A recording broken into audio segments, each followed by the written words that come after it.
Good morning बच्चों। आज हम क्लास 9th की जो प्रवेश परीक्षा है नवोदय विद्यालय के लिए मीन्स जो 8th क्लास में बच्चे पढ़ रहे हैं और 9th की एंट्रेंस एग्ज़ाम देने जा रहे हैं JNVST 2021 मतलब 2021 में आपके फरवरी में जो एग्ज़ाम है उसके लिए यहाँ पर मैं एक मैथमेटिक्स का जो पिछले साल में क्वेश्चंस आए हुए हैं, पिछले साल के पेपर्स में जो इम्पोर्टेंट क्वेश्चन है वही क्वेश्चन मैंने यहाँ पर लिए हैं, उनको मैं यहाँ सॉल्व करवा रहा हूँ। इसमें आपको हिंदी भी करवाया जाएगा और साइंस भी करवाया जाएगा। अभी मैं मैथमेटिक्स करवा रहा हूँ, इंग्लिश इसके बाद करवा दिया जाएगा, ठीक है ना। तो मैथमेटिक्स में पढ़ाऊँगा आपको। फिर जो आपकी जो इस एग्ज़ाम में मेरी दोनों बेटियाँ नवोदय की प्रवेश परीक्षाएं क्लियर की है उन्होंने। एक ने अभी छोटी बेटी जो है मेरी वो 8th का आपका एंट्रेंस एग्ज़ाम जो जिसकी आप तैयारी कर रहे हैं अभी उसको उसने क्लियर किया है। वो भी सिर्फ 3 बच्चे से 3 पोस्ट थी यहाँ पर, 3 में एक जनरल की पोस्ट थी। जनरल में वो मेरी बेटी सिलेक्ट हुई है पूरे डिस्ट्रिक्ट लेवल पे। तो उसको अच्छा खासा नॉलेज भी है और थोड़ा बहुत अनुभव मुझे भी, क्योंकि मैं तो नवोदय में पढ़ाता ही रहा हूँ और अभी भी पढ़ा ही रहा हूँ, तो मुझे आइडिया है कैसे क्वेश्चन आते हैं। तो इसलिए मैं आपको गाइड भी कर सकूँगा। और जो बड़ी बेटी है वो भी आपको पढ़ाएगी अभी इसके बाद वाले वीडियो में। वो भी 5th क्लास में नवोदय की प्रवेश परीक्षा में सिलेक्ट हुई थी और अभी MBBS में सिलेक्ट हो चुकी है ना, मेडिकल कॉलेज में वो तैयारी मतलब पढ़ रही है अभी MBBS के लिए सिलेक्ट होकर। तो आपको यानी दोनों सिलेक्टेड बच्चे भी पढ़ाएंगे आप मेरे साथ में, ताकि आपको थोड़ा सा वो भी शेयर कर देंगे उनके व्यू कि भैया कैसे तैयारी करना चाहिए, कि हम आगे कैसे बढ़ें, आपको भी फ़ायदा होगा। तो बच्चों आगे बढ़ते हैं। चूँकि मैं तो मैथमेटिक्स पढ़ाता हूँ तो मैथमेटिक्स में लेते हैं सबसे पहले। तो यहाँ हिंदी में लिखा हुआ है, तो मैं अंग्रेजी का पेपर भी इसके बाद सॉल्व करके बताऊंगा मैं आपको। पर अभी अंग्रेजी वाले और हिंदी वाले दोनों इसको समझ सकते हैं, क्योंकि मैं अंग्रेजी और हिंदी दोनों में इसको समझा दूंगा, इसलिए आपको लैंग्वेज इसमें बाधा नहीं पड़ेगी, है ना। आप हिंदी वाले भी समझ जाएंगे, अंग्रेजी वाले भी समझ जाएंगे। तो आप दोनों इसको देखिएगा। देखिए क्वेश्चन नंबर में इसके ऊपर हिंदी के थे क्वेश्चन, तो वो मैंने अभी छोड़ दिए, वो मेरी बेटी पढ़ाएगी। मैं अभी अंग्रेजी के क्वेश्चन ले रहा हूँ यहाँ से बच्चों। तो हाँ, तो हिंदी में क्वेश्चन जो है मैथमेटिक्स का क्वेश्चन ले रहा हूँ मैं। तो क्वेश्चन क्या है, 3 क्रमागत सम संख्याएं जिनका योग 90 है में सबसे बड़ी संख्या। देखो 3 क्रमागत यानी कंजुकेटिव नंबर है ना, तो 3 कंजुकेटिव इवन नंबर को हम जनरली सिंबल से जब एक्सप्रेस करते हैं, इवन नंबर क्या होता है, जिसको 2 से डिवाइड हो जाते हैं जो नंबर। इवन नंबर को अगर मैं यहाँ लिख देता हूँ तो इवन नंबर क्या होगा, 2, 4, 6, 8, 10 ऐसी संख्याएं जिसमें 2 का भाग चला जाता है वो इवन नंबर कहलाते हैं। तो इवन नंबर को अगर फार्मूले में लिखा जाए बच्चों, तो फार्मूला इसका बनता है 2x या 2n भी लिखते हैं। ये x नेचुरल नंबर है ना, n की जगह अगर मैंने 1 रखा तो 2 आएगा, n की जगह 2 रखा तो 2 2 4 हो जाएगा, 3 रखा x की जगह तो 2 3 6 हो जाएगा। यानी ये 2x इसका पैटर्न हो गया या फार्मूला हो गया। तो पहला नंबर अगर 2x है तो दूसरा नंबर इसके बाद वाला जो सम संख्या बोल रहा था, सम संख्या एक संख्या छोड़ के, यानी इस अगर सम संख्या 2 है इसके बाद एक और जोड़ देंगे तो 3 हो जाएगा, तो 3 ऑड नंबर हो जाएगा। तो 4 कैसे आएगा, सम संख्या में 2 और जोड़ दो आप, तो ये इवन नंबर, पहला इवन नंबर 2x होगा, दूसरा इवन नंबर 2x + 2 लेना पड़ेगा आपको। ऐसे ही फिर एक संख्या और छोड़ने के बाद अगली संख्या, तो ये हो जाएगी 2x + 4, ठीक है ना। ये 3 क्रमागत संख्या है, 3 कंजुकेटिव इवन नंबर्स हो गए बच्चों। अब 3 कंजुकेटिव इवन नंबर्स हैं, तो उसने क्या कहा भैया कि इनका योग जो है 90 है। तीनों नंबर्स को अगर हम ऐड कर देते हैं बच्चों, तो क्या आ रहा है हमारे पास 90, तो क्या हो जाएगा अकॉर्डिंग टू क्वेश्चन, पहला नंबर है 2x, फिर दूसरा नंबर है 2x प्लस 2 और तीसरा नंबर है 2x प्लस 4। इन तीनों नंबर यानी ये पहला नंबर, ये दूसरा नंबर और ये तीसरा नंबर, इन तीनों को जोड़ा तो 90 मिला प्यारे बच्चों हमको। तो देखो ये 2x 2x 2x, ये भी संतरा है, ये भी संतरा है, ये भी संतरा है, तो ये 2 संतरे थे, ये भी 2 संतरे, ये भी 2 संतरे, कितने संतरे हो गए 6 संतरे, यानी ये लाइक टर्म हो गई है ना। इसलिए में याद हो जाए आपको लाइक टर्म किसे कहते हैं ना, सेम, तो 6 संतरे हो गए। और ये 2 और 4 ये भी लाइक टर्म है, ये है ना, तो ये भी 6 हो गया इज इक्वल टू 90। ठीक है, अब 6 को क्या कर दे प्यारे बच्चों, उधर ट्रांसफ़र कर देते हैं हम। 6 को हमने क्या कर दिया, उधर ट्रांसफ़र कर दिया, तो क्या हो जाएगा यहाँ से हमारे पास हो गया बच्चों 6x is equal to 90 minus 6। ठीक है बच्चों, तो इधर कर देते हैं अब आगे सवाल, तो क्या आ जाएगा 6x इज इक्वल टू कितना आ गया 84। ठीक है ना, 6x टू 84, तो x इज इक्वल टू क्या हो जाएगा 84 डिवाइडेड बाय 6, है ना। तो 84 में 14 टाइम्स चला जाएगा ये मेरे को लगता है ना। 84 को डिवाइड करो तो बच्चों 6 से, 14 छंग 84 होता है ना।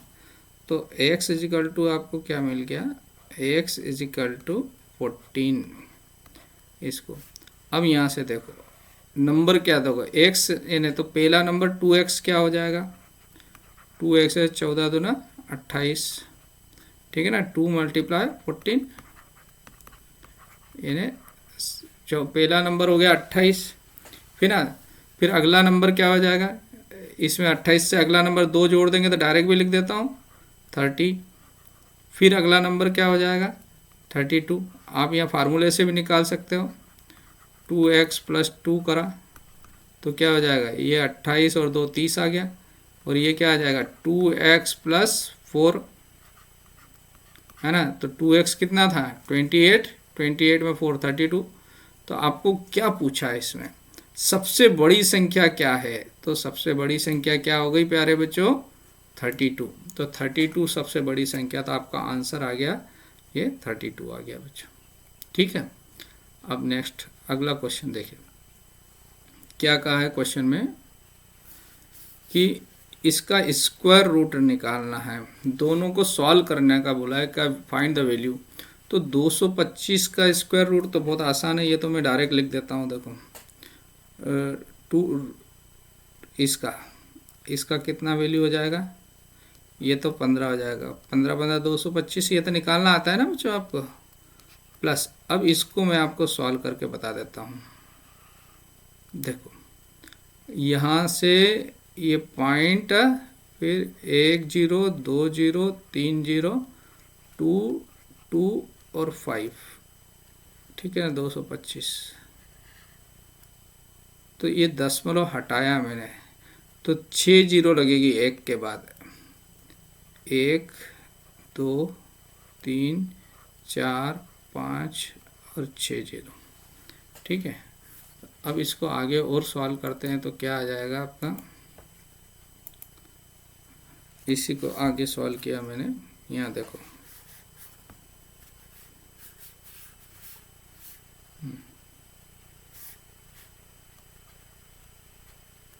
ये 15 तो ऐसा ही रहा प्यारे बच्चों, प्लस ये ऊपर बच गया आपको ब्रैकेट में, इधर देखना ब्रैकेट में 225, और नीचे इसको चाहे तो आप क्या लिख सकते हो, ये 1000 गुणा 1000 भी लिख सकते हो। ऐसा इसलिए लिखा 6 0 है ना, तो 3 3 0 2 बार बांट दिया मैंने। तो अब यहाँ से क्या होगा, देखो इधर अगली स्टेप में। ये 15 तो आगे पहले से ही था प्यारे बच्चों, प्लस ये 225 का वर्गमूल आ गया 15, और इसको सॉल्व किया तो 1000 है ना, 2 बार है तो 1 बार बाहर आ गया। अब ये डेसिमल में कितनी जीरो नीचे कितनी संख्या है, 1 2 3 जीरो है, तो 3 अंक यानी यहाँ से दशमलव उठ के 3 अंक आगे जाएगा। इसका मतलब क्या हो गया प्यारे बच्चों, डेसिमल होल नंबर में हमेशा पीछे रहता है यहाँ पे, तो यहाँ से 1 अंक 2 अंक तीसरा अंक नहीं है तो 0 लग जाएगा, तो यहाँ हो जाएगा 0 1 और 5, और ये पॉइंट के आगे 1 0 और लगा देगा।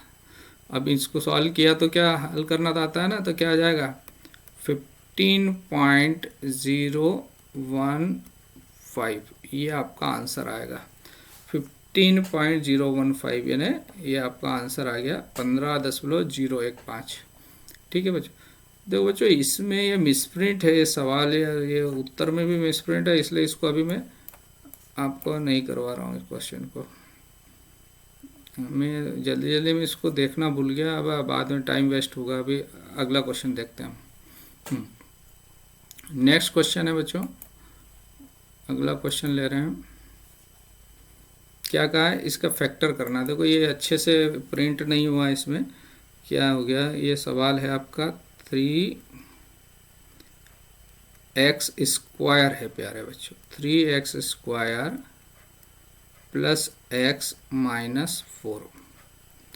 तो देखो बच्चों इसको हल करना तो स्प्लिटिंग ऑफ मिडिल टर्म से हल कर रहे, तो ये 3 और 4 का गुणा करो, तो 3 और 4 का गुणा किया तो आ गया यहाँ पे 3 गुणा 4 यानी 12, या इसके 12 के फैक्टर यूँ समझ लो, 12 के फैक्टर करे तो कितने आ गया 3 और 4। अब आपको स्प्लिट करना है, स्प्लिटिंग ऑफ मिडिल टर्म से हल करना है, यानी स्प्लिटिंग ऑफ मिडिल टर्म क्या होती है, बीच वाले पद को इसको स्प्लिट कर दो, स्प्लिट यानी इसको तोड़ो 2 भागों में, तो इनकी मदद से, इन दोनों 3 और 4 की मदद है, 3 और 4 की मदद से, तो इसको ऐसा लिखो कि 1 मिल जाए, तो 4 माइनस 3 लिखेंगे तो 1 मिल जाएगा, और x है ये, तो यहाँ भी x लगा दो, यानी ये 1x था, तो इसको हमने क्या करा 3x स्क्वायर प्लस ये 1x था, इस 1x को तोड़ा, स्प्लिट किया, गुणनखंड कर रहे हैं, तो 4x माइनस गुणनखंड विधि से, ठीक है ना बच्चों, 3x, तो 4x में से 3x गया तो 1x बचा माइनस 4, तो क्या मिल गया प्यारे बच्चों आपको 3x square plus 4x minus 3x minus 4। ठीक है बच्चों, अब यहाँ पर आपको क्या ध्यान देना है, ध्यान रखने वाली जो बात है इसमें वो ये है बेटा, देखो पहले इन 2 में से कॉमन लेंगे, इन 2 में से पहले कॉमन लेंगे, फिर इन 2 में से, तो क्या कॉमन लिया इन दोनों में से, इनमें से क्या कॉमन आ रहा है आपका, इसमें कॉमन का मतलब होता है भाग जाना, तो x का भाग दोनों में जा रहा है, तो यहाँ जिसका भाग जा रहा है वो बाहर लिख दो। अब x का भाग इसमें दो, तो 3 में तो जाएगा नहीं, x स्क्वायर में गया तो x बचा, तो 3x बचा, प्लस है तो प्लस लगा दो, इस 4x में x से डिवाइड किया तो 4 बचा, फिर यहाँ ब्रैकेट लगा दो, और जो साइन है अगर माइनस है तो माइनस लगाओ, प्लस है तो प्लस लगाओ, यहाँ गलतियाँ करते हैं बच्चे, ध्यान रखना। अब इसमें किसका भाग जा रहा, कोई भी संख्या का 1 के अलावा किसका भाग नहीं जा रहा, तो 1 का ही जा रहा है, किसी संख्या में भाग किसी का भी नहीं जाता है तो 1 का जाता है, ये ध्यान रखना। तो 1 तो आगे माइनस था तो ये -1 हो गया बच्चों, इस -1 का -3x में भाग देंगे तो प्लस का 3x बचेगा, इस -1 का -4 में भाग देंगे तो प्लस के 4 बचेंगे। तो जो संख्या देखो यहाँ पे ये 3x प्लस 4 3x प्लस 4 दोनों में सेम संख्याएं आ रही है, ये कॉमन आ गई वापस से, तो 3x प्लस 4 बाहर निकाल लिया तो इधर x बचा, इधर -1 बचा, तो x -1, ये आगे पीछे लिख सकते हैं, x -1 इधर आ सकता है, 3x -4 इधर है, ये दोनों गुणा में है ना, तो आपका आंसर ये दिख रहा है कौन सा वाला हो गया, x माइनस 1 3x+4 फर्स्ट वाला, ये फर्स्ट वाला करेक्ट आंसर है। ठीक है, तो इसके गुणनखंड में इस फैक्टर करना थी। मेरे हिसाब से आपको समझ में आ रहा होगा क्वेश्चन, है ना। अब देखिए अगला क्वेश्चन है क्वेश्चन नंबर 16। क्या कहा, x का वैल्यू निकालो जो इक्वेशन का हल है। बहुत आसान सवाल है, लेकिन आपको क्या ध्यान देना है प्यारे बच्चों कि इसमें आप गलती ना करें, इस चीज़ का ज़रूर ध्यान रखना। तो क्या देखना है, देखो ये जो ब्रैकेट है, पहले ब्रैकेट को हल कर लेते हैं यहाँ से। तो देखिए ये 4x और माइनस 3x है, तो ब्रैकेट हटाया तो अंदर वाली संख्या धन की है तो ऋण की हो गई और ऋण वाली धन हो गई, is equal to 4x minus 7, है ना। ये इक्वेशन दी, इसको सॉल्व करना। अब लाइक टर्म देख लो, 4x में से 3x चला गया तो x बचा, x प्लस 5 और यहाँ हुआ 4x माइनस 7। अब ये नंबर एक तरफ ले लो तो 5 और ये 7 इधर आ गया प्यारे बच्चों, ये 7 इधर आ गया और यहाँ से 4x और ये x इधर ट्रांसफ़र किया तो माइनस हो गया, तो ये हो गया प्यारे बच्चों 12 और ये आ गया यहाँ पे 3x, ये 3 का भाग दे दिया तो आपको आंसर मिल गया x बराबर 4 और यही आपका रिक्वायर्ड आंसर है। तो x इक्वल टू 4 आपका रिक्वायर्ड आंसर हो गया। ठीक है, नेक्स्ट क्वेश्चन देखो। ये क्वेश्चन क्या कहा है, ये इक्वल है, स्क्वायर दिया। देखो बच्चों इसका वैल्यू क्या है, वैल्यू निकालना। देखो क्वेश्चन क्या है, इसको मैं थोड़ा और अच्छे से लिख देता हूँ क्वेश्चन को।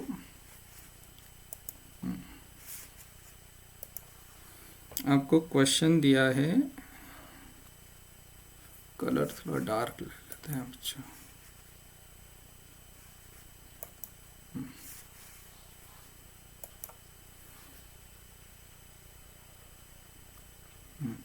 One plus a minus B का होल स्क्वायर है बच्चों। 1 माइनस a प्लस बी का, बहुत सरल सवाल है, लेकिन आपको ऐसा लग रहा होगा ये थोड़ा सा अजीबोगरीब सवाल, लेकिन ऐसा नहीं है। आपने एक आइडेंटिटी पढ़ी है बच्चों, कौन सी, ए स्क्वायर, क्या पढ़ा है प्यारे बच्चों, ए स्क्वायर माइनस बी स्क्वायर बराबर क्या होता है, आइडेंटिटी थर्ड बोलते हैं इसको, आप छठी सातवीं आठवीं से ही पढ़ रहे होंगे, ए प्लस बी ए माइनस बी, ये आइडेंटिटी होती है। तो ये ए हो गया और ये बी हो गया, तो हम क्या करेंगे यहाँ से, ए मतलब हो गया ये पूरी आगे वाली संख्या ए हो गई आपकी। ठीक है, आगे वाली संख्या पूरी क्या हो गई, ए हो गई।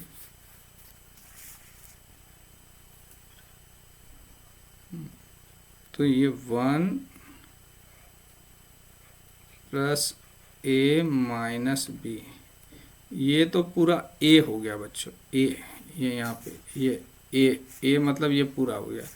अब ए प्लस बी आएगा, यानी ये वाली संख्या प्लस में आ जाएगी, तो यहाँ से देखो क्या हो जाएगा, ये ए हो गया प्लस बी मतलब ये संख्या पूरी, ये बी में 1 माइनस ए प्लस बी, ये बी है, मतलब ये ए हो गई और ये बी हो गई, ए प्लस बी। अब ब्रैकेट में फिर इधर आगे ए माइनस बी, तो क्या हो जाएगा, ए देखो ए है ना आगे वाली संख्या, 1 प्लस ए माइनस बी, और बी में ये वाली संख्या, ये वाली माइनस। अब देखो माइनस आ रहा है तो अंदर के साइन बदलेंगे, तो ये 1 प्लस का है तो 1 माइनस का हो जाएगा, ये माइनस का है तो ये प्लस का हो जाएगा, और ये प्लस का है तो ये माइनस का हो जाएगा। ए माइनस बी लिखा ना, इसलिए साइन बदल गया बच्चों। बस अब इस सवाल को हल कर लेते हैं। तो क्या हो जाएगा इसको नेक्स्ट स्टेप में, इसका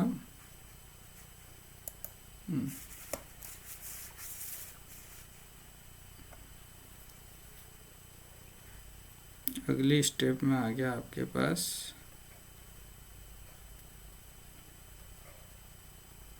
देखो यहाँ से क्या हो गया, ये ए से ए कैंसिल, ऋण बी से धन बी कैंसिल, अंदर बचा सिर्फ 2 और इधर आ जाओ यहाँ, ये 1 से ऋण 1 कट गया, ए और ए धन के हैं तो धन के 2 ए, ऋण बी और ऋण के 2 बी हैं।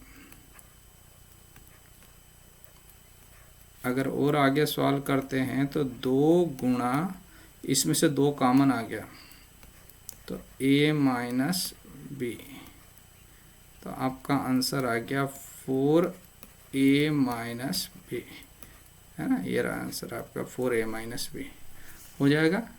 अब नेक्स्ट क्वेश्चन लेते हैं प्यारे बच्चों।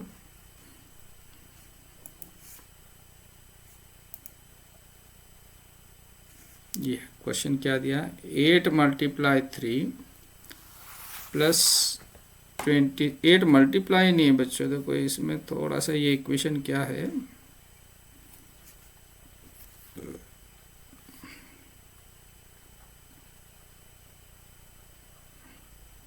एट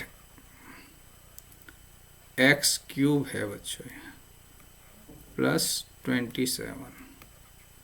ये अब इसको हल करने के लिए क्या एक फार्मूला है बच्चों, फार्मूला आप जानते होंगे क्या है, ये सब याद कर लेना बच्चों, आगे भी काम देंगे। a प्लस बी का होल क्यूब, इसको फैक्टर करते हैं तो इसके फैक्टर का जो एक फार्मूला है वो है बच्चों a धन b, ये सब 9th क्लास में है बच्चों और 8th में भी आपने पढ़ा होगा, नहीं पढ़ा तो पढ़ लेना बच्चों, क्योंकि ये फार्मूले क्या, इस फार्मूले का एक आध क्वेश्चन तो आपको 100% आएगा ही सही।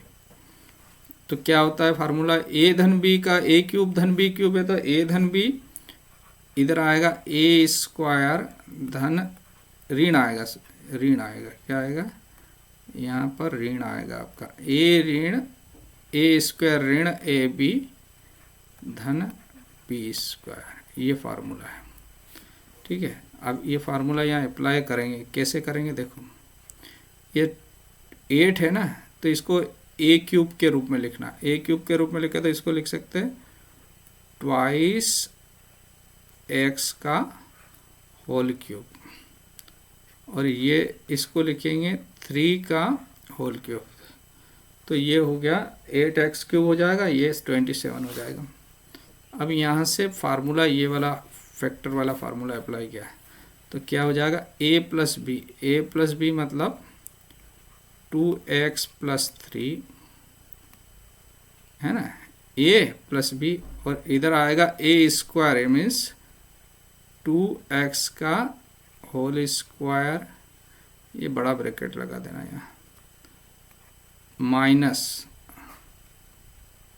2x multiply 3 plus B square, इस फार्मूले को अप्लाई कर दिया हमने, तो आपका आंसर क्या आ रहा है 2x प्लस 3, आपका आंसर हो गया प्यारे बच्चों 2x प्लस 3, और ये हो जाएगा 4x स्क्वायर माइनस 3 2 ज़ा 6x प्लस 3 3 ज़ा 9। तो ये आंसर कौन से में आ रहा है देखो, इसमें 2x plus 3 x square minus 6x plus 9, ये वाला थर्ड वाला उत्तर सही है। ठीक है, नेक्स्ट क्वेश्चन में आते हैं।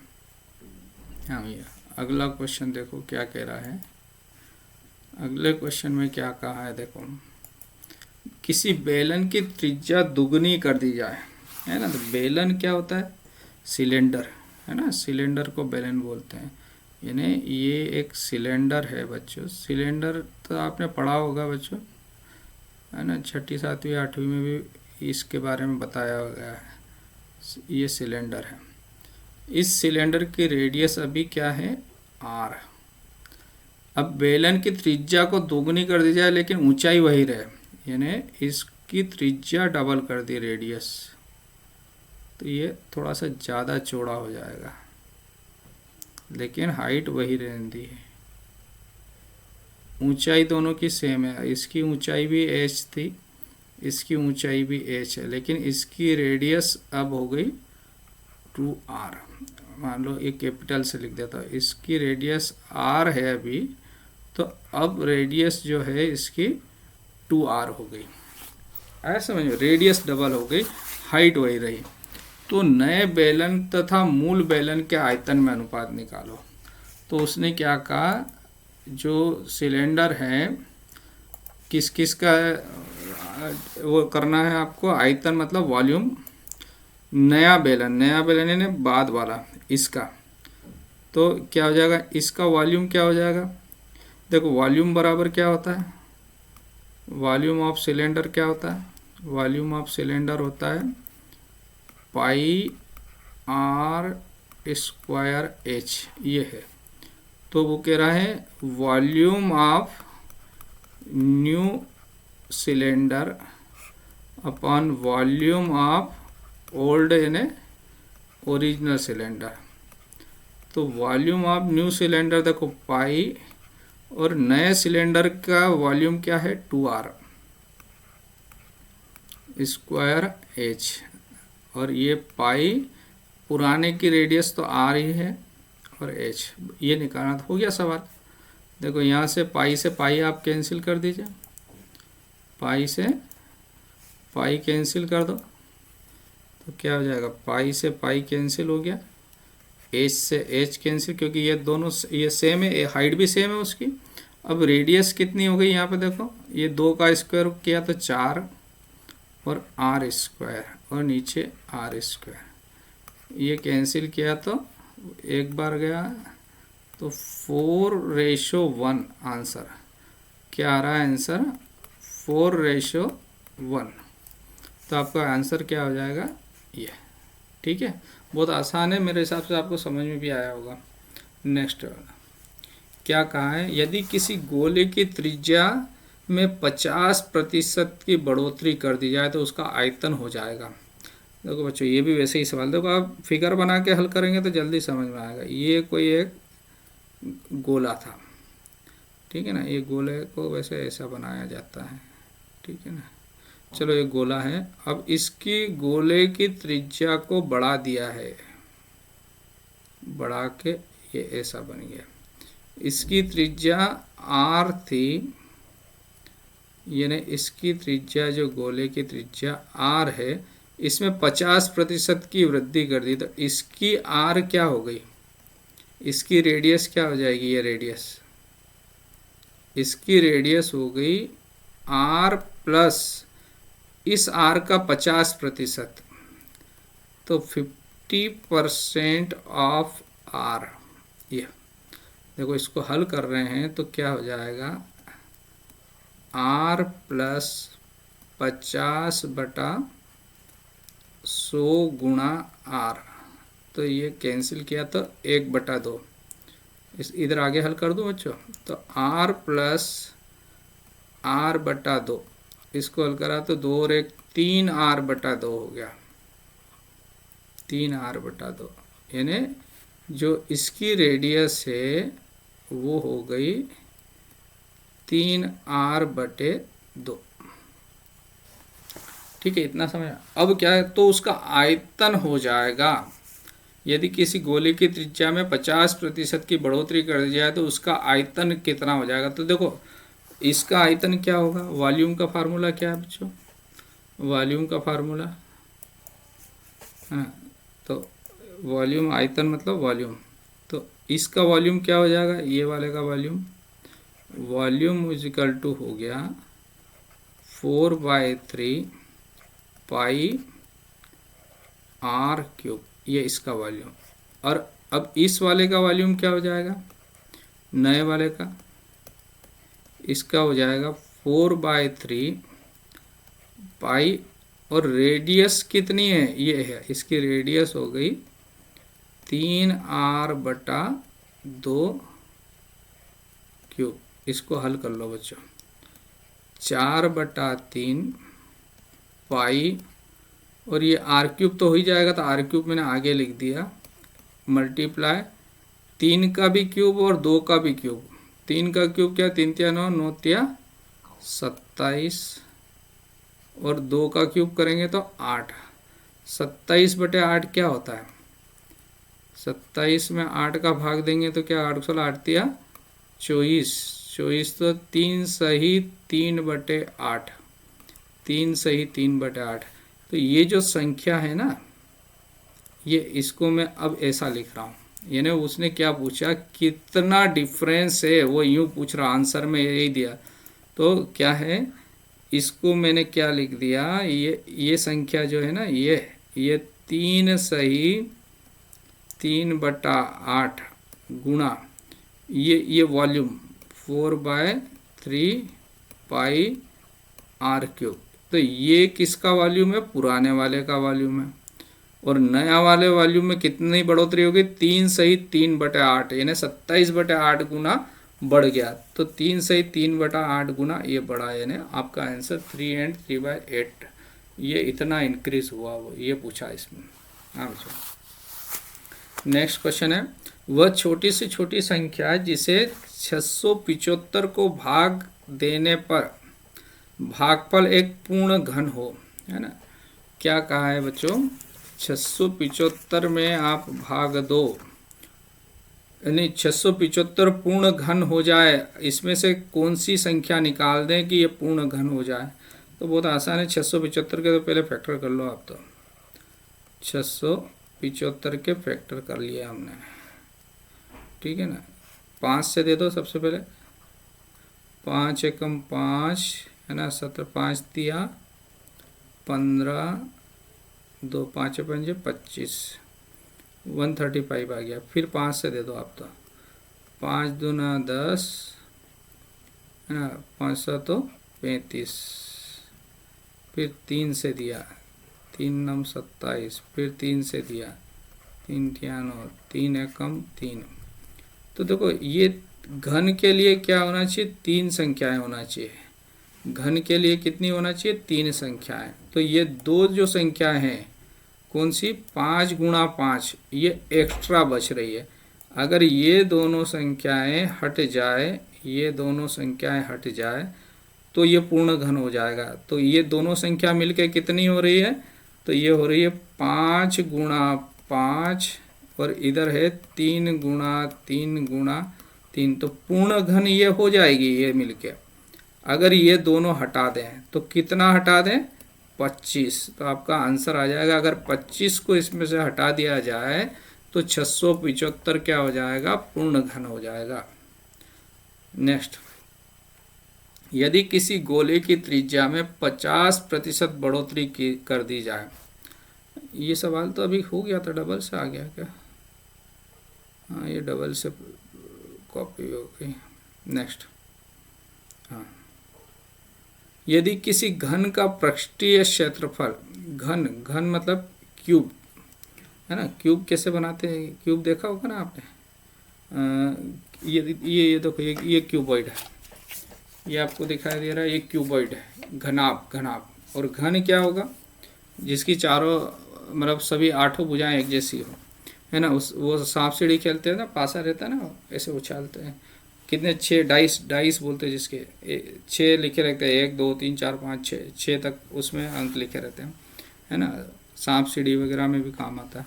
तो देखो बच्चों क्या कह रहा है, एक घन है तो घन का फोटो बना लेते हैं। देखो यहाँ बना देता हूँ, घन यानी एक स्क्वायर है। तो घन कैसे बनाते हैं, स्क्वायर 2 स्क्वायर बना लिया करो ऐसे, और इनको ज्वाइन कर दो, इनके कोनों को, तो ये घन बन जाएगा, ठीक है। ये घन बन गया। इसमें सभी भुजाएं इसकी बराबर रहती है, 12 भुजाएं रहती है, 4 लंबाई 4 चौड़ाई और 4 ऊंचाई, ठीक है ना। तो घन का पृष्ठीय क्षेत्रफल, तो पृष्ठीय क्षेत्रफल यानी कर्व्ड सरफेस एरिया, यानी फेस, तो कितने, 6 फेस होते हैं और सभी स्क्वायर होते हैं। तो 6 स्क्वायर हो गया, इसका जो 6 ए यानी साइड है, तो 6 ए स्क्वायर बराबर 864 दिया है। एक घन का पृष्ठीय क्षेत्रफल 6 फेस है ना, 6 फेस, और एक का एरिया होता है ए स्क्वायर, तो 6a² है, तो 6a² बराबर 664 दिया है। तो भैया जी a² बराबर कितना हो जाएगा बताओ। तो मैं 864, सॉरी 864/6 काट दो, तो 864 को 6 से, 864 को 6 से काट देंगे, कितनी बार जाएगा भैया, 6 का भाग दे दो यार, 6 का भाग दे दिया तो कितना है, 6 कम 6, फिर 6 चौक 24, 6 चौक 24, 144। a² बराबर 144 मतलब 12 का स्क्वायर, तो दिस इम्प्लाइज हो गया a बराबर 12, यानी इसकी प्रत्येक भुजा 12 आ गई बच्चों। तो उसका आयतन पूछा है, क्या पूछा है बच्चों, वॉल्यूम आपसे पूछा है, इसका वॉल्यूम क्या होगा। तो वॉल्यूम यानी क्यूबॉइड का वॉल्यूम हो गया LBH, तो लंबाई भी a है, चौड़ाई भी a है, ऊंचाई भी है, यानी a³ यानी 12⁻³ यानी 12 का गुणा 2 बार करा तो 144, और 144 में 12 कर दो, 3 बार गुणा करना, 12 12 12 इंटू 12 इंटू 12, 2 बार किया तो 144, एक बार और कर देंगे, तो एक बार और कर देंगे तो ये 4 दूनी 8, यानी ये 1728 घन सेंटीमीटर, यानी सेंटीमीटर क्यूब, ये आंसर आ गया। कौन सा आंसर हो गया प्यारे बच्चों, ये है ना। शॉर्टकट तरीका क्या हो गया, 4 दूनी 8 तो आएगा इसे यूनिट प्लेस पे, तो आप यहीं से देख के लिख दो, बाकी में सब में 6 है, तो ये वाला आंसर, और वैसे भी गुणा करोगे तो 1728 ही आएगा, ठीक है। नेक्स्ट वाला क्या कहा, यदि एक वृत्त का क्षेत्रफल, हाँ बच्चों क्या कहा है, यदि एक वृत्त का क्षेत्रफल तथा परिधि संख्यात्मक रूप से समान है, भैया वृत्त तो जानते होंगे ना, ये सर्कल, ठीक है ना, एक सर्कल है, सरकमफ्रेंस का मतलब होता है पेरीमीटर, एक चक्कर को इसकी परिधि बोलते हैं, पेरीमीटर को परिधि बोलते हैं, और एरिया अंदर की जगह, तो एरिया यानी इसका क्षेत्रफल, यानी एरिया जो होता है ये होता है πr², और सरकमफ्रेंस यानी परिधि जो रहती है, परिधि क्या रहती है 2πr।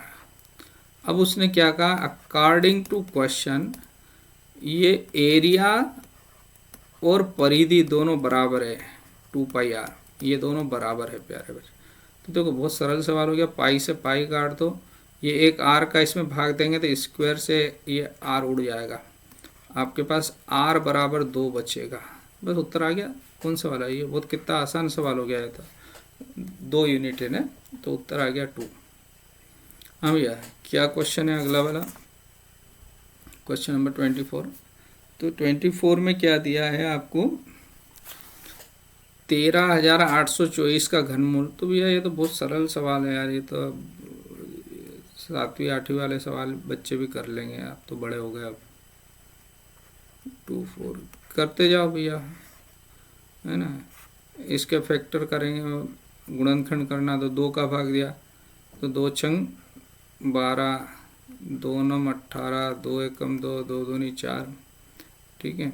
फिर देते जाओ, 2 से 2 तिया 6, 2 चौको 8, 2 पंजा 10, 2 छंग 12, 3 4 5 अरे कितनी बढ़िया संख्या आ गई। फिर 2 से दिया, 2 एकम 2, 2 साती 14, 2 दूना 4, 2 आठी 16, फिर देखो यहाँ 17, फिर यहाँ 28, एक यहाँ 1 बढ़ गया, साथ में 1 8 बढ़ गया। देखो हर एक चीज़ में पैटर्न बनता है। देखो 2 से भाग दिया तो 2 आठी 16, 2 छंग 12, है ना, और 2 चौक 8। यहाँ देखो 4 में 8 में से 2 कम किया 6, 6 में से 2 कम किया 4 आ गया, है ना, पैटर्न बन रहा ना बच्चों। थोड़ा सा अपन कुछ अलग सोचे, क्रिटिकल थिंकिंग। देखो 2 से दिया 4 3 2, ये भी पैटर्न बन गया। फिर 2 से दिया 2 दूना 4, 2 एकम 2, 2 छंग 12। अब यहाँ थोड़ा चेंज आ गया। अब देखो यहाँ पे भी 2 से दे देते हैं, तो क्या आ जाएगा, 2 1 कम 2, भाग नहीं जाए उसके 0, 2 8 16। अब 108 में दे रहे हैं, 2 से भाग दिया है ना, दो तो बच्चों, 2 पंजा 10, 2 चौका 8, 2 से दो, 2 दूना 4, 2 7 14 है ना। कुछ गलत हो गया क्या? अब 3 से देना पड़ेगा ना, 3 9 27, 3। तो भैया देखो 2 कितनी बार है, ये 3 बार है, फिर यहाँ भी 3 बार, फिर ये भी 3 बार 2, और ये सब 3 3 के जोड़े हो गए। तो इसका क्यूब रूट क्या आ गया, क्यूब रूट यानी 3 3 के जोड़े में से एक एक बाहर आएगा, 1 3 8 2 4। तो ये 3 3 के जोड़े हैं तो एक एक लिख दो, या आप इसको ऐसा भी लिख सकते हो फिर, है ना। यहाँ क्यूब रूट लगाना है, ये क्यूब रूट है, तो 3 में से एक बाहर आता है, तो 2 के 1 2 3, ये एक जोड़ा है, फिर 1 2 और 3 ये दूसरा जोड़ा, ठीक है। फिर यहाँ से मल्टीप्लाई, यह आ गया 1 2 और ये, अरे सॉरी 3, ये 2 2 का तीसरा जोड़ा हो गया। फिर यहाँ आ जाओ, क्या आ जाएगा, 3 3 और 3। तो इन सब में से क्यूब रूट है ना प्यारे बच्चों, तो एक एक बाहर आएगा, तो एक एक बाहर लेना है, तो 1 2 बाहर आएगा इनमें से, फिर दूसरे वाले जोड़े में से 1 2 बाहर आया, तीसरे वाले में से 1 आया, और चौथे वाले में से 1 3 आया, तो 8 16 8 24, उत्तर 24 आएगा। देखो हाँ 24, हाँ बच्चों एक चीज़ और ध्यान देना है, हाँ यहाँ गलती कर देते, क्या यहाँ माइनस दिया है बच्चों, यानी ये संख्या जो है क्या है, माइनस की है, ये अंदर माइनस की है, ठीक है ना। तो देखो माइनस है ना, तो अगर मैं इन सब में माइनस करूँ तब भी क्या होगा, सारी संख्याओं को अगर माइनस कर दूंगा, ये माइनस ये माइनस माइनस माइनस, सबको माइनस कर दिया मैंने, देखो सारी संख्याओं को मैंने माइनस कर दिया, तो देखो यहाँ से ये 2 माइनस प्लस हो गया, 1 माइनस इधर बच गया, 1 इधर 1 इधर 1 इधर, है ना। ये सारी माइनस, ये नेगेटिव संख्या थी बच्चों यहाँ पे, तो ये जो माइनस वाली संख्या -24, यानी यहाँ पे ये भी समझ सकते हो आप इसको, आपको और आसान तरीके से मैं कैसा समझा देता हूँ। इन 3 जोड़ों में से क्या हुआ, देखो ये 3 जोड़े हैं, है ना, तो 2 तो माइनस क्या हो गया, प्लस हो गया, तो 1 माइनस बच जाएगा आपका, या ऐसा समझ लो कि इस पूरी संख्या में ये माइनस का है ना, ये संख्या माइनस की है ये वाली, तो उत्तर भी आपका जो आएगा वो माइनस में ही आएगा, ये मान के चलो आपका। तो उत्तर जब माइनस वाला क्यूब है, क्यूब में आपका क्या आएगा, ये सीधा से याद रख लो आप, तो पैटर्न है, इसको मैं पूरा डिटेल में अभी बाद में समझाता हूँ, क्योंकि नहीं तो अभी आप कंफ्यूज हो जाओगे कि सर ये माइनस प्लस का चक्कर समझ में नहीं आ रहा। तो जब भी अंदर संख्या माइनस की, बाहर संख्या उत्तर माइनस में आ रहा हो, यानी ये संख्या घनमूल माइनस की हो, तो उत्तर भी आपका क्या आएगा बच्चों, माइनस में ही आएगा, या ये समझ लो माइनस आपका बाहर है, ये मान लेना, है ना। इसका क्यूब रूट ले रहे हैं ना, वैसे क्यूब रूट ले रहे तो अंदर ही लेना पड़ेगा, लेकिन ये माइनस जो बचा हुआ है एक, ऐसा का आंसर में भी आपको माइनस ही लाना है, ये याद रख लेना, है ना। अभी इसका मैं डिटेल आपको मैं समझा दूंगा कि माइनस क्यों आया है, कैसे आया, क्योंकि इधर जगह भी नहीं है, सब काट पीट हो जाएगी हमारी। अभी नेक्स्ट बता देता हूँ, अगले वाले पेपर में इस पूरे अलग से पूरी क्लास 2-3, मतलब थोड़ा सा टाइम लगेगा, इसको पूरा समझा दूंगा मैं। नेक्स्ट, यदि एक वृत्त का व्यास तिगुना कर दिया जाए तो उसका क्षेत्रफल होगा। देखो एक वृत्त है और इसको बोलते हैं डायमीटर, ये डायमीटर है ना, ये डी है। अब इसको तिगुना कर दिया तो वृत्त क्या हो जाएगा, थोड़ा यानी इससे बहुत बड़ा हो जाएगा, 3 गुना हो गया मान लो। इसका डायमीटर ये क्या हो गया, 3D हो गया, अब d बराबर कितना होता है बच्चों? d बराबर होता है 2r, रेडियस का डबल होता है। तो 3d कितना हो जाएगा बच्चों? 3 इंटू 2r, यानी 6r हो गया, है ना। d बराबर क्या हो गया? 6r हो गया यहाँ पे। अब क्या पूछा? तो क्षेत्रफल होगा, तो इसका क्षेत्रफल क्या होता है? इसका क्षेत्रफल क्या होता है? इसका क्षेत्रफल होगा पाई आर स्क्वायर, चूंकि इसकी रेडियस है आर, है ना। तो रेडियस कैसे निकालते हैं? रेडियस जो होता है डी में 2 का भाग दे देते हैं, है ना। तो इसका डी 2r है तो r आ गई। अब इसकी रेडियस, इसका डायमीटर है 3d, तो रेडियस जो है इसकी रेडियस, यानी कैपिटल R लिख देता हूँ, इसकी रेडियस हो जाएगी इसके डायमीटर की आधी। तो इसका डायमीटर है 3d, तो 3d मतलब 6r, तो कितना हो गया? 3r हो गई, इसकी रेडियस 3r हो गई। तो इसका एरिया क्या हो जाएगा? क्षेत्रफल, इसका क्षेत्रफल पाई आर स्क्वायर, मतलब पाई का मान अगर मैं लिख देता हूँ 22/7, है ना, या इसको अभी रहने दो, अभी मैं नहीं लिख रहा हूँ, है ना। पाई और आर की जगह आ जाएगा 3r का स्क्वायर। अगर मैं इसको हल करता हूँ, पाई इंटू 9r स्क्वायर, तो ये आ गया 9 इंटू पाई आर स्क्वायर। यानी वो ये पूछ रहा कितने पुराने का कितने गुना हो गया, तो ये पुराना क्षेत्रफल है पाई आर स्क्वायर, और नए में 9 और आगे आ गए, यानी 9 टाइम्स हो जाएगा, उत्तर 9 गुना आ जाएगा आपका। यानी एक वृत्त का व्यास तिगुना कर दिया जाए तो उसका क्षेत्रफल क्या हो जाएगा? 9 गुना हो जाएगा। हाँ बच्चों, अगला क्वेश्चन, एक शंकु और एक बेलन का एक ही आधार है, यानी बेस सेम है, किसका? एक कोन है। कोन आपने देखे होंगे ना बच्चों, ये मेहंदी बनाने वाले कोन, और आइसक्रीम भी तो खाते हो आप लोग, कोन वाली आइसक्रीम लेते हैं ना हम लोग। ये एक कोन है बच्चों, ये जोकर की टोपी समझ लो आप, ठीक है। ये कोन है, और एक बेलन, बेलन यानी ये सिलेंडर है,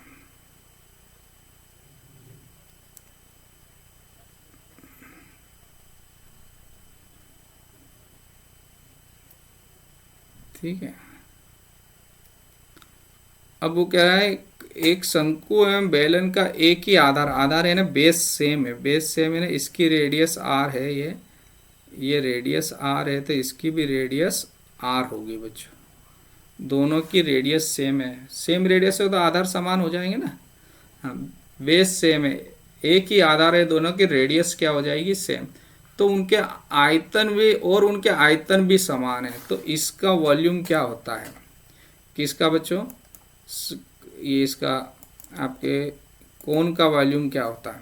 तो कोन का वॉल्यूम होता है 1/3 पाई आर स्क्वायर एच, और इसका वॉल्यूम क्या होता है सिलेंडर का? पाई आर स्क्वायर, और इसकी हाइट मान लो h। हाइट अलग हो सकती है, इसने हाइट बराबर नहीं दी बच्चों, है ना, तो उनकी ऊंचाइयों में अनुपात निकालो। इसकी हाइट मान लो, इसकी हाइट है h और इसकी हाइट है कैपिटल H। इसकी हाइट हमने कैपिटल H मान ली, इसकी हाइट स्मॉल h मान ली, तो इसकी हाइट h है और इसकी 2, और ये दोनों बराबर है, आपस में बराबर दिया है। तो देखो इसके आंसर यहाँ पर गलत आंसर दे दिया, ये गलत है। क्यों गलत है अभी आप देखना क्या हो जाएगा। यहाँ कुछ कैंसिल हो रहा है बच्चों, ये पाई से पाई का भाग देंगे, पाई से पाई दोनों तरफ कट जाएगा, आर स्क्वायर से आर स्क्वायर दोनों तरफ कट जाएगा। क्या पूछा है? शंकु और बेलन, तो शंकु की ऊंचाई आगे रहेगी h, है ना, और यहाँ बटे में 3 बचा बराबर h, और इसके बटे में 1 लिख दो आप। तो यहाँ से क्या हो गया, इस h को नीचे लिया है, तो h बटा कैपिटल H बराबर ऊपर 3 और नीचे 1, तो उत्तर आ जाएगा 3:1। 3:2 नहीं आएगा, 3:1 आएगा, ठीक है। यानी कोन की हाइट ऊपर लिखना है और सिलेंडर की हाइट नीचे लिखना है। नेक्स्ट क्वेश्चन देखो, बस हाँ ये 2 क्वेश्चन और है, उसके बाद में आपको फिर साइंस की क्लास लेंगे। अभी मैथ के लिए बस ये लास्ट के 2 क्वेश्चन और है। फिर एक और मैं जो लास्ट ईयर पेपर आया ना उसी को मैं सॉल्व करवाऊँगा आपको। Last year before last year का जो भी आप कमेंट्स बॉक्स में लिख देना आपको कौन सा हल करना है, कौन सा पसंद है, वो मैं करवा दूंगा, है ना। 2-3 करवा दूंगा टाइम निकाल के आपको, ताकि अच्छी प्रैक्टिस हो जाएगी, है ना। पेपर आप अपने दोस्तों को भी ज़रूर शेयर कर देना भैया, है, ताकि किसी का भला हो जाए। अदर डिस्ट्रिक्ट वाले हो तो अदर डिस्ट्रिक्ट में कर देना भैया, ठीक है। हाँ चलो, क्या कहा है, इसका वैल्यू निकालना और ये 2 वैल्यू दे रखी एक्स और वाई। तो आपको दिया क्या है प्यारे बच्चों, यहाँ से आपको दिया है एक्स प्लस वाई का whole square. X plus Y का होल स्क्वायर होता है x square plus Y square plus 2xy, ये सभी जानते हैं बच्चों। और इधर क्या दिया है, x square plus Y square ही दिया है। अब इसको नहीं खोल सकते, ये तो सेपरेट होल स्क्वायर होता तो खुल जाता। तो अब क्या हो गया, इसके अनुसार एक्स प्लस वाई का whole square minus X square plus Y square, इसको हल किया हमने तो इसका मान तो ये आ गया, क्या आ गया, X square plus Y square plus 2xy minus, आगे माइनस अंदर के साइन बदल जाएंगे, तो अंदर प्लस वाली संख्या है तो दोनों प्लस है तो दोनों माइनस हो गई। अब देखो ये एक्स स्क्वायर से X square cancel, Y square से वाई स्क्वायर कैंसिल, तो आपके पास बचा 2xy। तो 2 गुणा x का मान है 0.5, 0.5 गुणा y का मान है 0.3 है ना यार, अब ये दिखाई नहीं दे रहा मेरे को ढंग से, 0.3 होगा, देख लेंगे यहाँ पर। देखो पॉइंट हटा देते हैं, तो पॉइंट हटाया तो 10, इसका पॉइंट हटाया तो 10, ऊपर का गुणा कर दो पहले, 3 पंजे 15, 15 दूना 30, ऊपर आ गया प्यारे बच्चों 30, नीचे आ गया 100, 10 गुणा 10, 1 0 से 1 0 कट गया, तो 0.3/10 यानी 0.3, 0.3। हाँ भैया यार इसमें तो कहीं दिखाई नहीं दे रहा 0.3, यानी आंसर में कुछ गड़बड़ी है। 0.3 और इसमें माइनस भी नहीं है बच्चों, अब क्या करें इसको, आप तो पॉइंट मान लेते हैं यहाँ पर 0.3, है ना। आंसर तो 0.3 आएगा बच्चों, यहाँ आंसर नहीं दिया है या कुछ मिसप्रिंट है इसमें, पर आपको सवाल ऐसे ही करना है भैया, समझ गए होंगे आप, है। नेक्स्ट अगला है, किसी वर्ग का क्षेत्रफल इतना है तो उसकी भुजा की लंबाई निकालो भैया। क्या है क्वेश्चन, किसी वर्ग का क्षेत्रफल, वर्ग है ना स्क्वायर दिया है आपको, ये एक स्क्वायर है, ठीक है ना। इसका क्षेत्रफल है ना अंदर का एरिया, तो इसका क्षेत्रफल क्या होता है, एरिया होता है साइड स्क्वायर, भुजा का वर्ग, भुजा मान लो ए है तो ए स्क्वायर हो जाएगा, एरिया बराबर, तो इसका एरिया हो गया, तो एरिया हो गया कितना दे रखा बच्चों, एरिया आपको ये दिया है 59536, यानी ए स्क्वायर बराबर दिया है 59536, तो उसकी भुजा यानी ए निकालना, तो ए कैसे निकलेगी, ये स्क्वायर हटा देंगे तो इसका वर्गमूल ले लो, किसका, 59536। अब देखो इसका वर्गमूल लेने का दूसरा तरीका मैं बता रहा हूँ, एक तो इसके गुणनखंड कर लो तब भी आ जाएगा आप, और नहीं तो गुणनखंड नहीं करना है तो दूसरा तरीका क्या है, ये वो डिवीजन मेथड आपने पढ़ी होगी, क्या है डिवीजन मेथड, देखो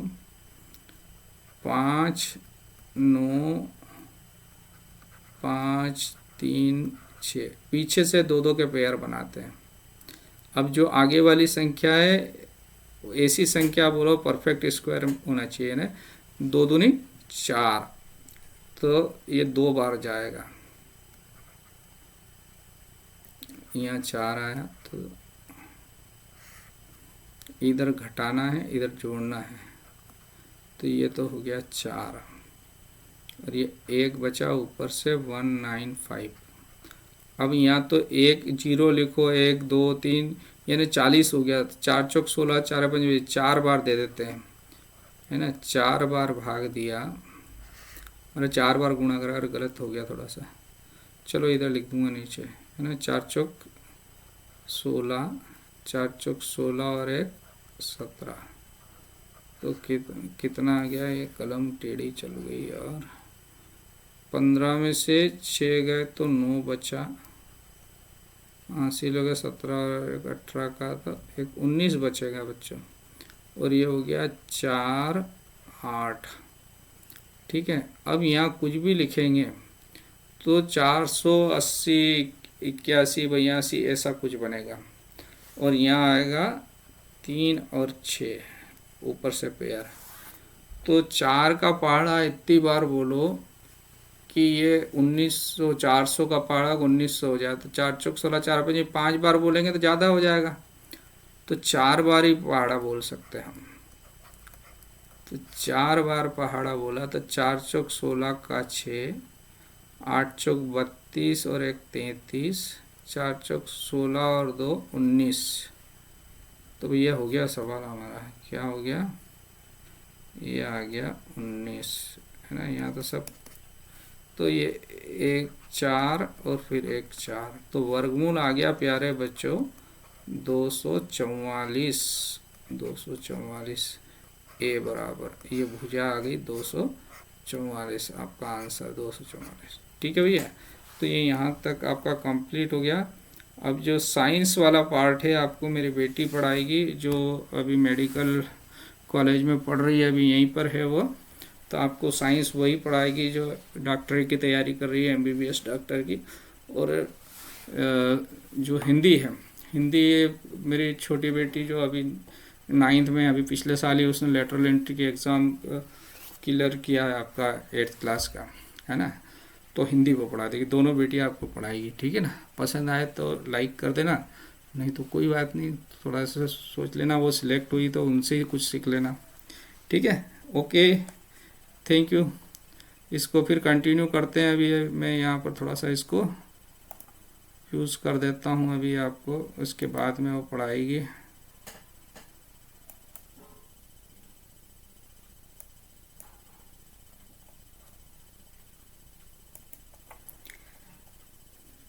तो बच्चों अब हम बात करेंगे हिंदी के कुछ प्रीवियस ईयर के क्वेश्चंस की।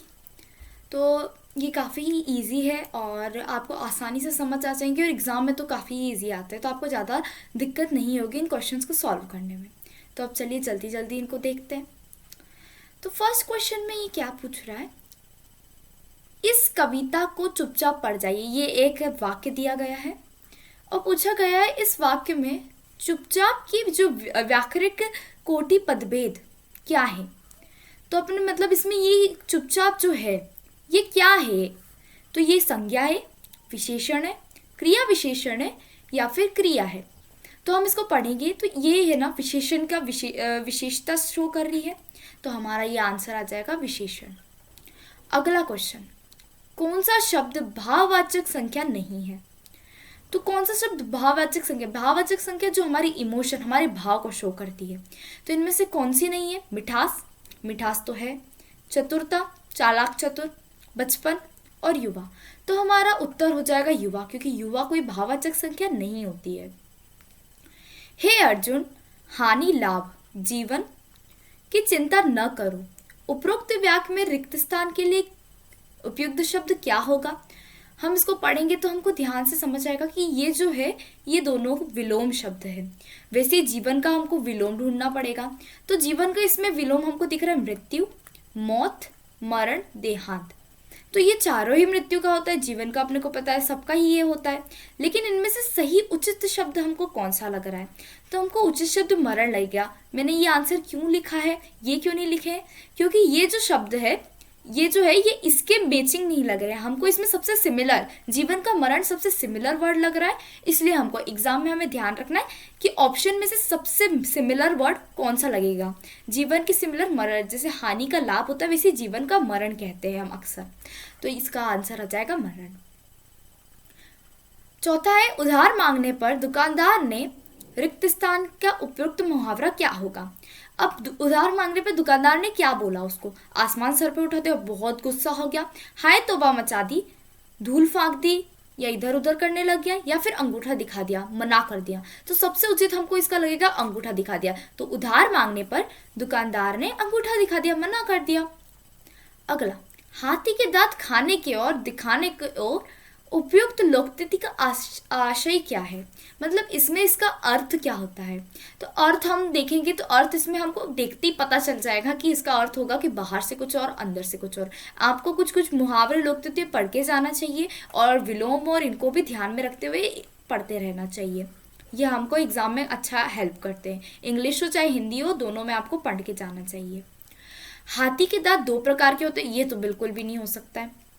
हाथी अपने असली दांत नहीं दिखाता, हाथी अपने असली दांत नहीं खाता, ये तो बिल्कुल नहीं हो सकता। बाहर से कुछ और भीतर से हो कुछ और, तो ये अपना हो सकता है। अपने और पराये का मतभेद, ये तो भेदभाव, ये तो बिल्कुल भी इसके रिलेटेबल नहीं लग रहा है। तो हमारा उत्तर हो जाएगा 5 बी। अब कौन सा शब्द आग का पर्यायवाची नहीं होता है। अब देखो इसमें आपको ये ध्यान रखना है कि इधर नहीं लिखा है। कभी कभार एग्जाम में क्या होता है, हम जल्दी जल्दी पढ़ते हैं और पर्यायवाची है तो पहले को लगा के हम आ जाएंगे कि ये होगा, लेकिन फिर एग्जाम में हमारा ये गलत हो जाता है। तो हमको आँख का पर्यायवाची कौन सा नहीं है, तो इसमें चक्षु, लोचन, दृष्टि, अक्षि। अब कोई जल्दी जल्दी पढ़ेगा तो उसको ऐसा लगेगा सभी पर्यायवाची तो गलत कौन सा है, इसमें है गलत, ये दृष्टि गलत है। दृष्टि आंखों से हम देखने को बोलते हैं दृष्टि, हम आंख को दृष्टि नहीं कह सकते, तो हमारा उत्तर हो जाएगा दृष्टि। अगला हम देखते हैं निम्नलिखित वाक्यों में से कौन सा वाक्य अशुद्ध है। अशुद्ध कौन सा यानी गलत कौन सा है। कृपया शांत रहिए, अब आप घर चले जाओ, मुझे अभी जाना होगा, कल आपसे बात होगी। हम पढ़ के आएंगे तो मुझे ये वाला अटपटा लग रहा है, क्योंकि इसमें आना चाहिए अब आप अपने घर चले जाओ, लेकिन ये अब आप घर चले जाओ ये कोई वाक्य नहीं बन सकता। तो हमारा उत्तर यही होगा, हमारा उत्तर होगा अब आप अपने घर चले जाओ। अगला हमारा आता है अपठित गद्यांश। अपठित गद्यांश यानी होता है कि अपने को एक पैराग्राफ दे दिया गया होगा और उसके रिलेटेड क्वेश्चन आते हैं। इंग्लिश में भी ऐसे ही होता है और हिंदी में भी ऐसे ही होता है। तो हम आइए एक इसका एग्जाम्पल देखेंगे। इसमें हम इसको पहले पढ़ेंगे और फिर इसके रिलेटेड कुछ क्वेश्चंस होंगे, उनको हम सॉल्व करेंगे। कोवलन को व्यापार में घाटा हो गया, सारी पूंजी डूब गई। उसकी पत्नी कर्णी ने कहा, हिम्मत मत हारिए, मेरे गहने बेचकर फिर से व्यापार कीजिए। यह कहकर उसने अपनी एक पायल कोवलन को दी। कोवलन पायल बेचने बाजार गया। जौहरी ने देखा तो उसकी आंखें चमक गई। कोवलन को बातों में उलझाकर राजा को उसने खबर कर दी। सैनिक उसको पकड़कर राजा के पास ले गए। राजा ने फैसला सुना दिया, जो पायल तुम बेच रहे हैं वो महारानी की है, तुमने चोरी की है, इसलिए तुम्हें फांसी होगी। कोवलन बार बार कहता रहा कि यह पायल तो उसकी पत्नी कर्णकी की है, उसने चोरी नहीं की है, वह निर्दोष है। पर किसी को उसकी बात एक न सुनी।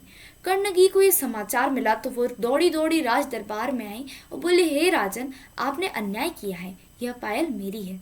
राजा ने जब उसकी एक न सुनी तो उसने रानी से पूछा, रानी जी, आपके पायल के अंदर क्या है। रानी ने कहा, उसमें मोती भरे थे। कर्णकी ने कहा, अब इस पायल को तोड़कर दिखाइए। पायल तोड़ी गई तो उसके अंदर मोती नहीं, लाल मणिक भरे थे। कर्णकी ने अपने दूसरे पैर की पायल निकाली और राजा रानी के और फेंक कर और चुनौती देते हुए बोली, जरा इसके तोड़कर देखिए, मेरी दोनों पायल में लाल मणिक ही मिलेंगे। दूसरी पायल को तोड़ा गया। कर्णकी की सच्चाई प्रमाणित हो गई। राजा रानी शर्मिंदा हुए। उसने कर्णकी और कोवलन से क्षमा मांगी और अनेक बहुमूल्य उपहार देकर उनको विदा किया। अब हम इसके कुछ रिलेटेड क्वेश्चन देखेंगे। क्वेश्चन करने से पहले एक बात आपको ध्यान करना है, या तो वो इससे मिलेंगे और आपने को मेन ध्यान देना पड़ेगा इसके सार से, इस कहानी का सार क्या निकला और उससे हमको क्वेश्चन सॉल्व करने पड़ेंगे। पहला, राजा ने कोवलन को सजा सुनाई क्यों की। कोवलन चोर था, कोवलन व्यापारी था, राजा कोवलन को चोर मानता था, कोवलन ने रानी की पायल चुराई थी। अब इसमें हमको इसका सार से हमको पता चला कि राजा कोवलन को चोर मानता है, क्योंकि कोवलन तो सही था। तो हमारा उत्तर हो जाएगा ये। अब राजा रानी लज्जित क्यों है? राजा रानी लज्जित क्यों हुए? उन्होंने अपराध किया था? नहीं, उन्होंने निरपराध को कोवलन को अपराधी माना। उनकी चाल पकड़ी गई, उन्होंने कर्णगी की पायल तोड़ दी। तो उत्तर होगा ये, क्योंकि उनने निरपराध कोवलन को अपराधी माना, क्योंकि अपराध तो कोवलन ने नहीं किया था, उसको गलत माना गया था इसलिए। इस कहानी का शीर्षक क्या होगा? कोवलन की चोरी, कर्णगी की सच्चाई, राजा का अपराध, रानी की पायल। तो इसमें क्या बताया गया था? कर्णगी की सच्चाई। तो हमारा उत्तर ये होगा। आपको ये वाले क्वेश्चन में भी, शीर्षक वाले क्वेश्चन में ध्यान देना है कि वो किस टाइप से रिलेट करके पूछ रहा है। अगर इसमें ये सब था, लेकिन सबसे मेन इसका सार से क्या निकला? कर्णगी की सच्चाई सामने आई। अगला है, कर्णगी ने कोवलन की पायल क्यों दी उसने? मरम्मत करवाने के लिए, बेचकर व्यापार करने के लिए, राजा को लौटाने के लिए, या संभाल कर रखने के लिए? आपको पहले ही पता चल जाएगा, क्योंकि इसको कोवलन को है ना व्यापार में घाटा हो रहा था, इसलिए उसने उसको बेचकर व्यापार करने के लिए पायल दी थी। तो बस हमारे क्वेश्चन यहीं खत्म होते हैं। एग्जाम में इसी तरह से काफ़ी इजी क्वेश्चन आएंगे, आपको ध्यान रखना है और ध्यान से पढ़ना है। Okay, thanks.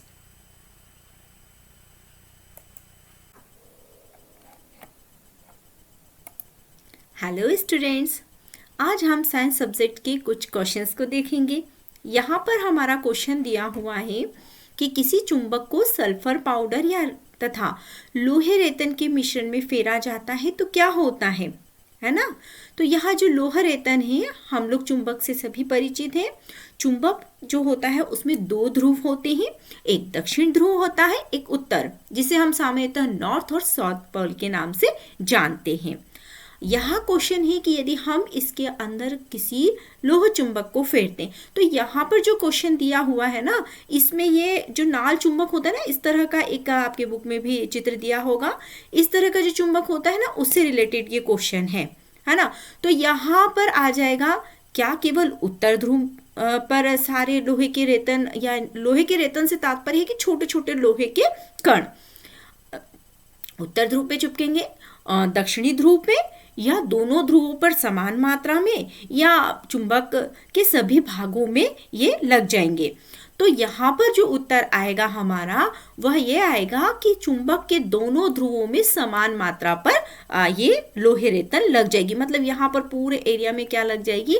लोहे के जो छोटे छोटे कण होते हैं ना, ये दोनों साइड में, नॉर्थ पर भी लग जाएगा और साउथ पर भी लग जाएगा, है ना। तो यहाँ पर दोनों ध्रुव पे समान मात्रा में लोहे की रेतन लगेगी। नेक्स्ट क्वेश्चन है, मिट्टी को उलटने, पलटने और पोला करने की प्रक्रिया को क्या कहलाती है ना। तो आप लोग जैसे मिट्टी को हम खुदाई करते हैं ना, उसको खोदते हैं, तो क्या होता है? मिट्टी में ऑक्सीजन की मात्रा बढ़ जाती है, एरिएशन हो जाता है, प्लांट बहुत अच्छा ग्रो करता है। तो यहाँ पर उस प्रक्रिया का नाम बताना है। तो देखो, कटाई मीन्स तो काटना होता है, सिंचाई से सभी परिचित है कि पानी देना, और बुआई करना यानी कि बीज को बोना। तो यहाँ पर आंसर हमारा आ जाएगा जुताई। जुताई करना मिट्टी को उलटने, पलटने और पोला करने को कहा जाता है। नेक्स्ट क्वेश्चन, दर्पण और आपतित किरण के बीच 60 का कोण हो तो परावर्तन कोण का मान क्या होगा? क्वेश्चन पर ध्यान दीजिए।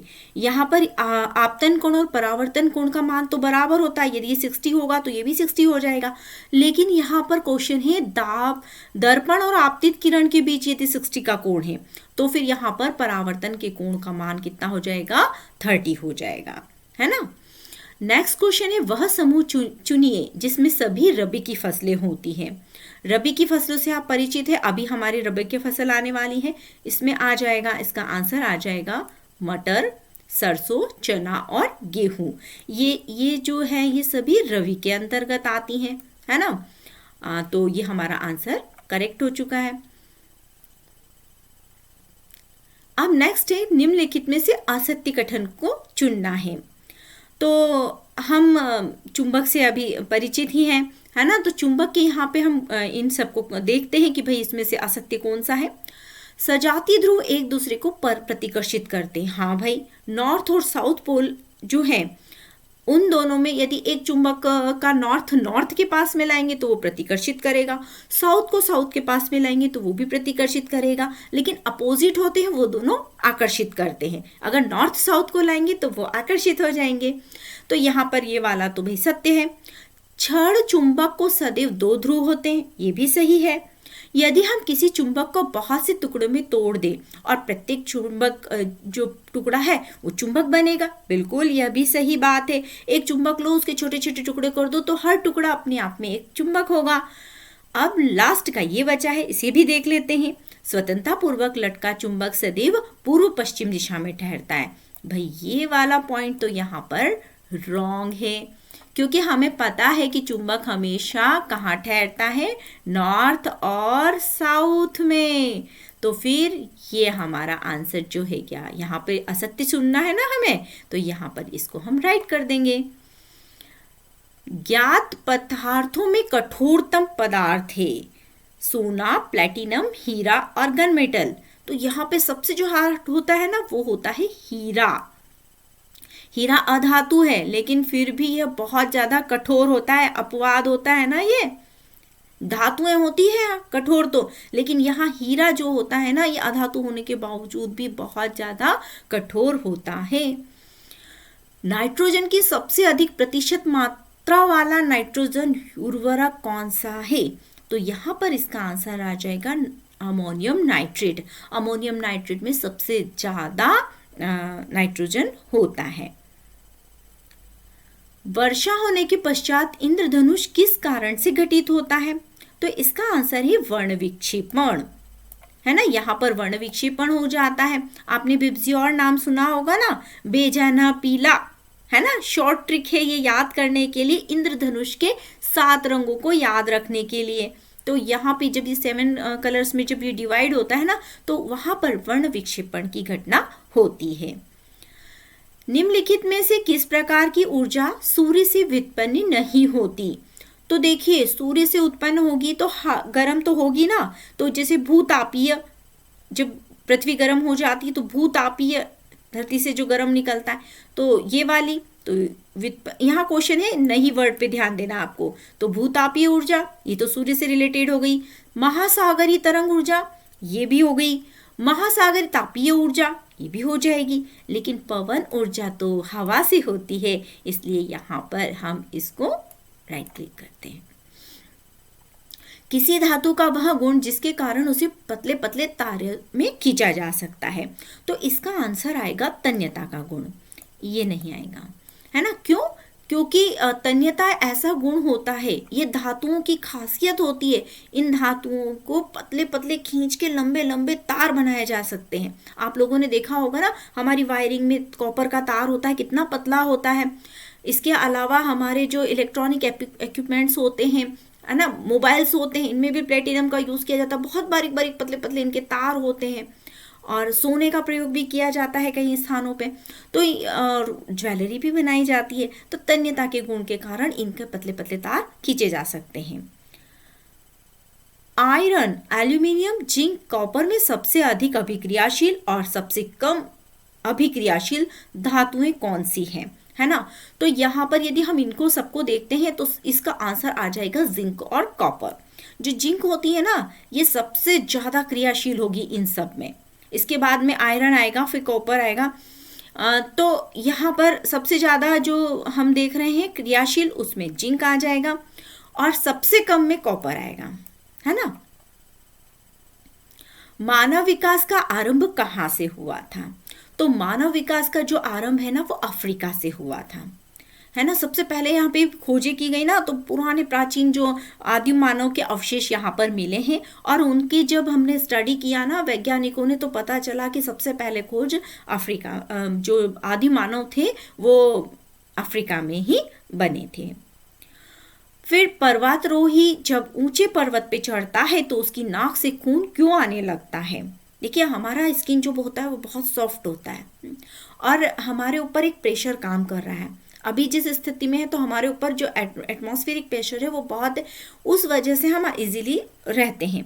लेकिन जैसे जैसे धीरे धीरे हम ऊपर की ओर जाते हैं ना, तो क्या होता है कि जो प्रेशर है वह कम होने लगता है। एटमॉस्फेरिक प्रेशर जो होता है ना, वो हवा का दबाव वो कम होने लगता है, और साथ में हमारा ब्लड प्रेशर इंक्रीज होने लगता है। हाई ब्लड प्रेशर, उच्च रक्तचाप होने लगता है, ऊपर का कम और हमारा बढ़ जाता है। तो हमारी जो नसें होती है ना, वो बहुत पतली होती हैं और वो धीरे से फट जाती हैं लो प्रेशर होने के कारण, और हमें खून आने लगता है। तो यहाँ इसका आंसर आ जाएगा निम्न वायु दाब एवं उच्च रक्तचाप। फिर स्टेनलेस स्टील क्या है? तो ये एक मिश्र धातु है। मिश्र धातु कई को मिलाकर बनाई जाती है। जैसे स्टेनलेस स्टील जो है वह आयरन, क्रोमियम और निकल का सममांगी मिश्रण होता है। इसमें ये चीजों को, तीनों को मिलाया जाता है समुचित मात्रा में, और उसके बाद स्टेनलेस स्टील का निर्माण होता है। वायु प्रदूषण कम रखने के लिए दिए गए ईंधनों में से किसको सरकार द्वारा वाहनों में प्रयोग करने के लिए बढ़ावा दिया जा रहा है? तो इसका आंसर है CNG, संपीड़ित प्राकृतिक गैस। ये बहुत ही आसानी से सर्वसुलभ होती है, आसानी से मिल जाती है ना, और इससे दुर्घटनाएं भी बहुत कम होती हैं। एक्चुअल में इसका जो संगठक होता है वो होता है CH4, यानी कि इसमें होती है मैथेन गैस। कौन सी गैस होती है? मैथेन गैस होती है। नेचुरल गैस इसको कहा जाता है, कंप्रेस्ड नेचुरल गैस, CNG। नीचे दिए गए कथनों में कौन सा कथन हीरे तथा ग्रेफाइट के विषय में सत्य है? दोनों विद्युत के चालक हैं? नहीं। दोनों की त्रिविम सुदृढ़ संरचना है? नहीं, हीरे की तो है बट ग्रेफाइट की नहीं है। दोनों अत्यधिक रासायनिक रूप से अभिक्रियाशील है? ये भी सही नहीं है। तो यहाँ पर बस एक ही बच रहा है और वो बिल्कुल 100% सही है, और वो है कि यह कार्बन के दो अपरूप है। देखिए, कार्बन, कोयला कैसा है? एक को उच्च ताप और दाब मिला तो हीरा बना, और दूसरा क्या बन गया? ग्रेफाइट। अब नेक्स्ट क्वेश्चन हमारा आता है H2SO4 में सल्फर की संयोजकता कितनी है? तो इसका आंसर आ जाएगा 2। H2SO4 में जो सल्फर की संयोजकता होती है वो 2 होती है। त्वचा कैंसर की घटनाओं में वृद्धि का क्या कारण है? देखिए, इसका आंसर तो ओजोन क्षय है। इसके बाद अम्लीय वर्षा नहीं होता है। प्रसाधनों का अधिक प्रयोग, ये भी नहीं है।